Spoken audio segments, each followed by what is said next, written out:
ఒక చిన్న గ్రామం చివర్లో ఎన్నో సంవత్సరాలుగా మూసివేసి ఉన్న ఒక పాత ఇల్లు ఉండేది. పగలు కూడా ఆ ఇంటి దగ్గరకు వెళ్ళడానికి ఊరి వాళ్ళు భయపడేవారు. ఆ ఇంట్లో ఒకప్పుడు జానకి అనే మహిళ తన కుటుంబంతో ఉండేదని చెబుతారు.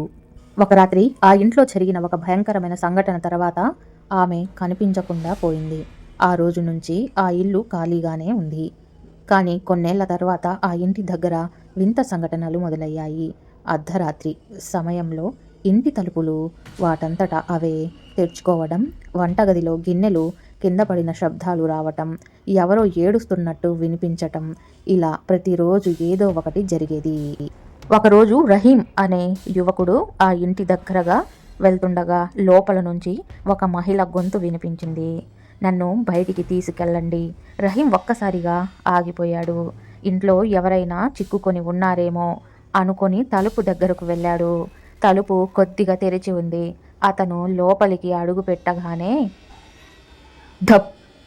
తలుపు ఒక్కసారిగా మూసుకుంది. రహీం వెనక్కి తిరిగి తలుపు తీయడానికి ప్రయత్నించాడు. కానీ అది ఎంత ప్రయత్నించినా తెరుచుకోలేదు. అప్పుడే పై అంతస్తు లోపల నుంచి ఓ మహిళ గొంతు వినిపించింది. నన్ను బయటికి తీసుకెళ్ళండి. రహీం ఒక్కసారిగా ఉలిక్కిపడ్డాడు.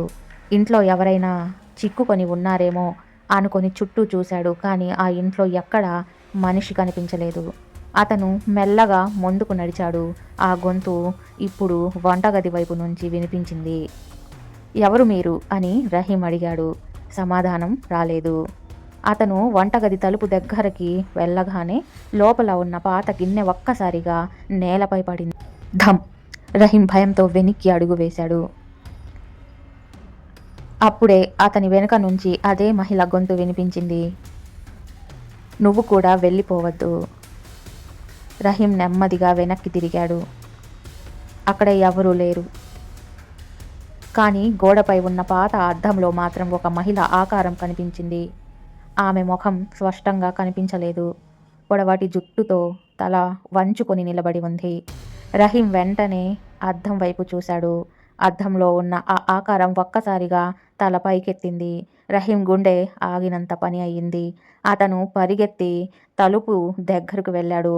తలుపు తెరవడానికి ప్రయత్నించాడు. ఎంత లాగినా అది తెరుచుకోలేదు. అప్పుడు పై అంతస్తు నుంచి అడుగుల శబ్దం వినిపించింది. టక్ టక్ టక్. ఆ అడుగులు మెట్లపై నుంచి క్రిందికి వస్తున్నాయి. రహీం అక్కడే నిలబడిపోయాడు. మెట్ల చివరి మెట్టుపై ఒక మహిళ కనిపించింది. ఆమె నెమ్మదిగా తల పైకెత్తి రహీం వైపు చూసింది. నన్ను గుర్తుపట్టలేదా అని అడిగింది. రహీం వణుకుతూ లేదు, మీరు ఎవరు అన్నాడు.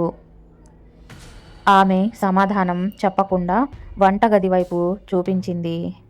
అక్కడ చూడు. రహీం భయపడుతూనే వంటగదిలోకి చూశాడు.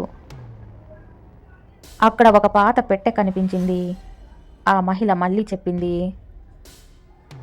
నా నిజం ఆ పెట్టెలో ఉంది. రహీం ఆ పెట్టెను తెరిచాడు. అందులో పాత ఫోటోలు, కొన్ని ఉత్తరాలు ఉన్నాయి.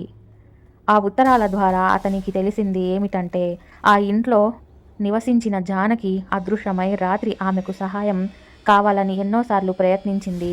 కానీ ఆమె మాట ఎవ్వరూ వినలేదు. ఆ తర్వాత ఆ ఇల్లు మూసివేశారు. రహీం ఆ నిజాన్ని బయట పెట్టడానికి చెప్పగానే తలుపు ఒక్కసారిగా తెరుచుకుంది. అతను వెనక్కి తిరిగి చూశాడు. ఆ మహిళ కనిపించలేదు. అద్దంలో కూడా ఆమె లేదు. రహీం ఆ పెట్టెను తీసుకొని ఇంటి నుంచి బయటకు పరిగెత్తాడు.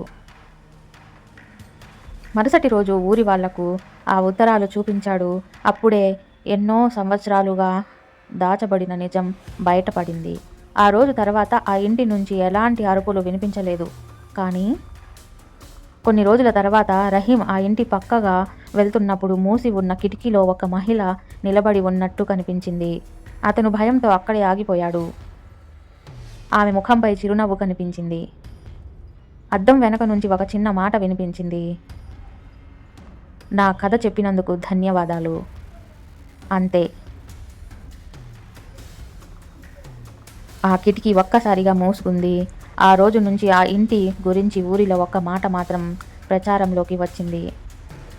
ఆత్మ భయపెట్టడానికి రాలేదు. తనకు జరిగిన అన్యాయాన్ని చెప్పుకోవడానికి వచ్చింది. ఈ కథ మీకు నచ్చితే please like, share and subscribe to my channel. ఇలాంటి మరెన్నో వీడియోస్ కోసం మన ఛానల్కి సపోర్ట్ చేయండి.